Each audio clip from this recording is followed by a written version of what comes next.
e andando de forma irrepreensível. A expectativa da segunda vida de Cristo é um freio contra o pecado e é um estímulo à santidade.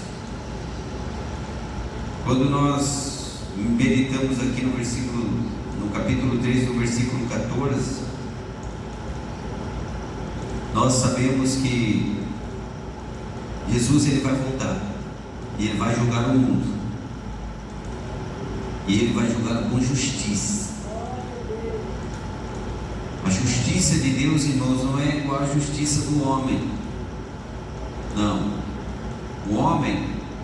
A justiça do homem é o seguinte: prende os que fazem as coisas certas, e como fez com Jesus, e solta Barrabás, que é o que matou, o que roubou. Essa é a justiça do homem. Fraudulenta, mentirosa, justiça que vive pelo dinheiro e não pela justa justiça. A justiça de Deus, ninguém compra ela. Deus é justo e ninguém compra Ele com conversa furada ou com dinheiro. Ninguém compra Deus com conversa fiada. Não, nós não compramos Deus com falatórios. Sabe como que nós vamos adquirir essa justiça? Quando nós praticarmos ela. Nós precisamos da justiça de Deus e praticar essa justiça. A justiça de Deus ela é diferente.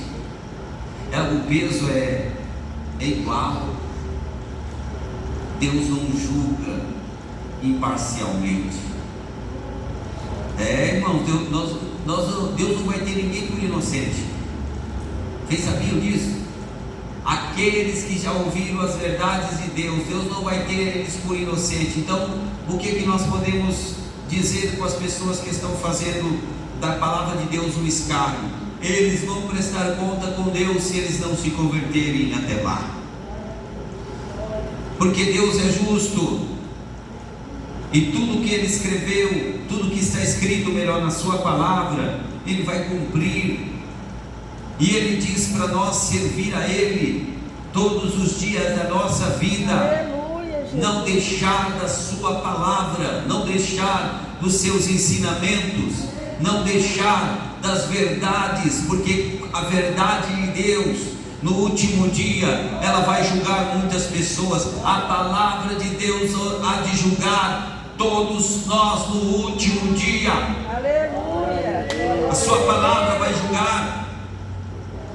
É o que ele disse quando ele estava no mundo. Ele disse: eu não vim para julgar o mundo, mas eu vim salvar. Mas as minhas palavras, a qual eu estou dizendo, que eu estou ensinando todos os dias, ela há de julgar no último dia.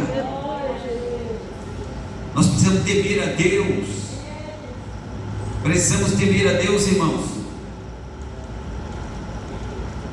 e ficar na expectativa de qualquer momento Jesus pode voltar. Ele pode voltar e arrebatar a sua igreja, Ele pode voltar e buscar o seu povo. E se nós estivermos em pecado, se nós estivermos aí no mundo, se nós não estivermos em Cristo, nós não vamos subir. O pecado não pode ter poder mais sobre nós. O pecado não tem mais poder sobre os filhos de Deus. Se você é filho de Deus, chamado filho de Deus, o pecado não tem mais poder sobre você. Ele não pode te dominar. Glória a Deus.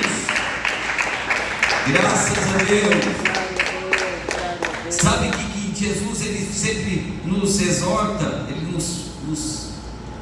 nos leva a fazer a santidade, Ele nos leva à santidade. Quando nós temos Deus em nosso coração, o amor de Deus, a graça de Deus nos leva à santificação e não ao pecado.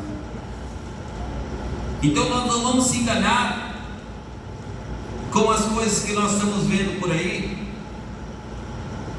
Não, irmãos, não vamos nos enganar, porque o Espírito Santo ele está conosco, Ele está com a igreja, Ele está ensinando nós o que é certo e o que é errado. Aleluia, Jesus. E quando nós estamos cheios de Deus, cheios do Espírito Santo, pecado já não tem mais poder. Ele pode tentar, ele pode lutar contra nós, mas o pecado não tem mais poder sobre nós. Segundo, no capítulo 3, versículo 15 e 16, aceite a verdade de Deus. A maioria das heresias é deturpação de alguma doutrina fundamental da Bíblia. Os falsos mestres usam certos versículos fora do contexto, distorcem o significado das Escrituras e criam doutrinas contrárias à palavra de Deus. Alguns escritores liberais tentam até mesmo provar a existência das diferenças entre a doutrina dos apóstolos e a doutrina de Jesus, ou entre os ensinamentos de Pedro e os de Paulo. Fazem isso para a sua própria destruição. Está vendo? A doutrina dos apóstolos era a mesma. A doutrina de Jesus era o que os apóstolos pregavam. Os apóstolos não eram contrários a Jesus. Nem Paulo era contrário a Pedro, nem Pedro contrário a Paulo. Eles ensinavam a mesma coisa. Ensinavam a santidade em Deus, a santidade em Cristo. Eles ensinavam a palavra de Deus, a verdade de Deus. Não era diferente um do outro. E como aqui nós estamos vendo, alguns hoje em dia começam a debater sobre isso. Alguns liberais, você sabe o que se chama liberais? O que se chama, o que é liberal? O que é ser liberal?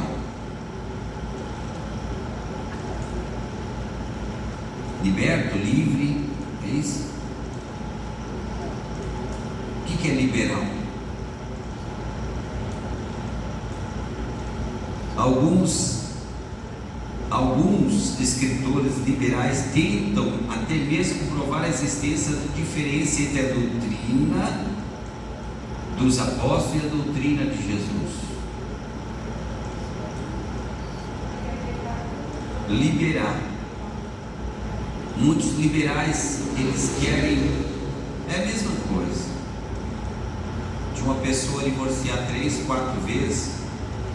Ela nunca vai dizer que o divórcio, que se divorciar e casar com outro é pecado. Ele vai querer sempre defender que o divórcio e casar com outro pode, porque já casou 3, 4 vezes. É liberal. Ele vai buscar na Bíblia de toda forma, ele vai tentar encontrar na Bíblia que ele está certo no que ele está fazendo.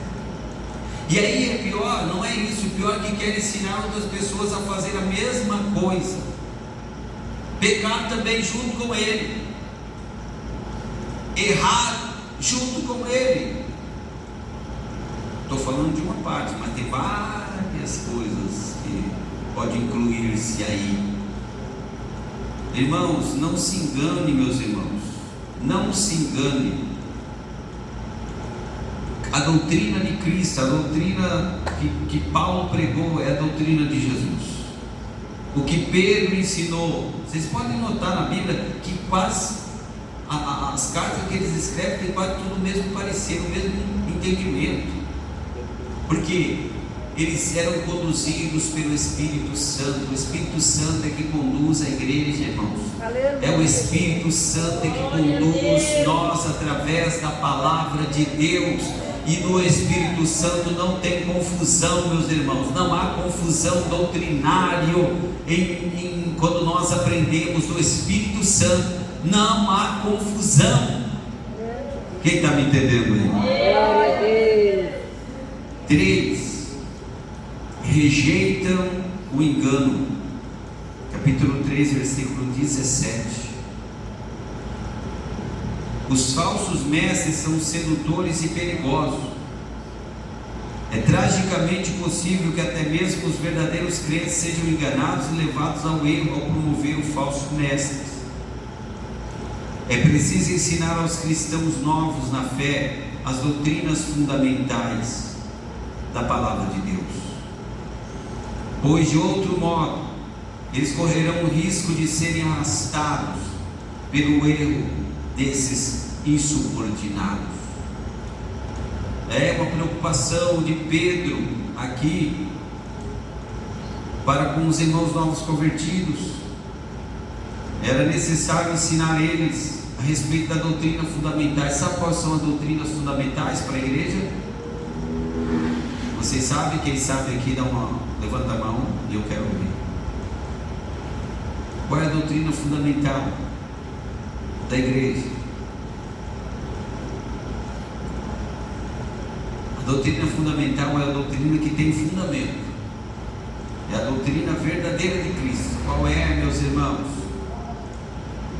Os 10 mandamentos.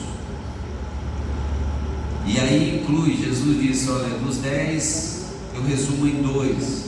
Quais são os 2? Amar a Deus sobre todas as coisas e amar o seu próximo como a si mesmo. Mas que amor é esse? Amor fraternal, amor do Pai para conosco. Amar a Deus. Você não está vendo Deus. Esse amor é um amor incondicional. Você não vê. E amar o próximo também, com amor incondicional.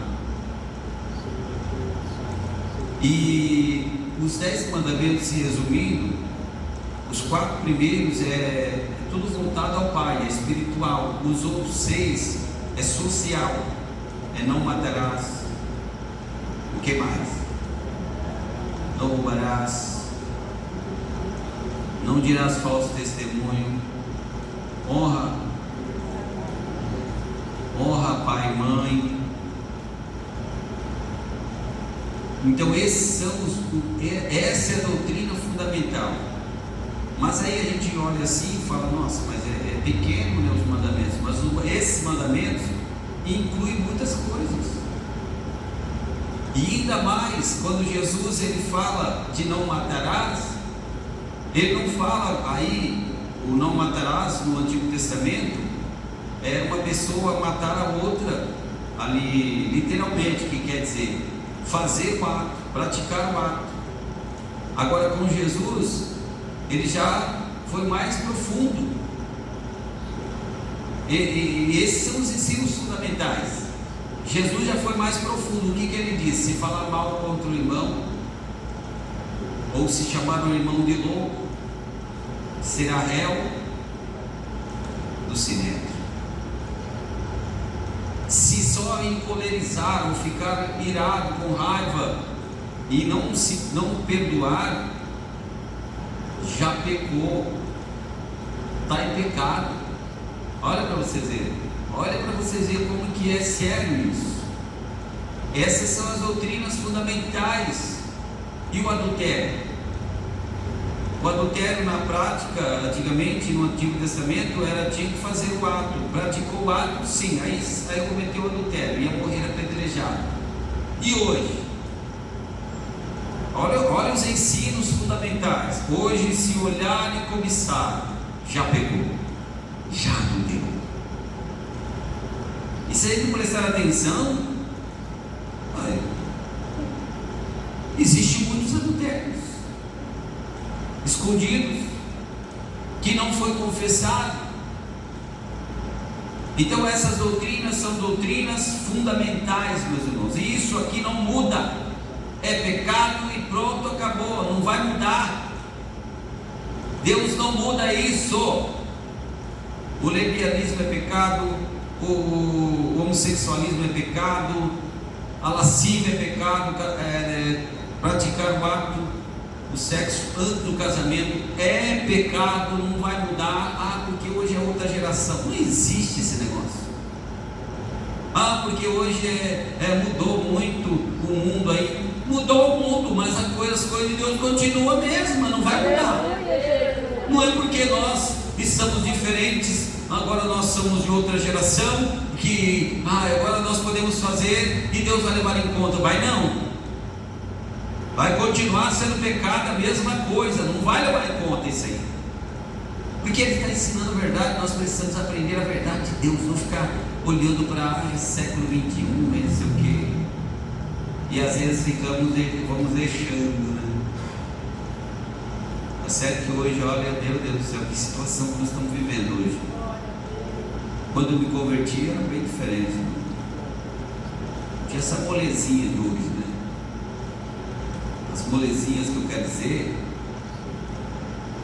é que nós era pego no aço, vamos dizer, né? O negócio era porrete, pego, pronto, acabou. E se aguentasse, não aguentar, vamos embora, não aguento mais apanhar, eu vou sair fora, não aguento mais. Mas hoje, com toda a mensagem, com todo o amor, com todo o carinho, e tem muita gente que não quer ouvir essas verdades de Deus. Glória Não a Deus. aceita. Aleluia. Glória a Deus. Mas quem aceita aí a verdade? Graças a Deus. Nós não Aleluia. podemos, irmãos, concordar com o pecado. Isso que eu estou falando tudo é pecado.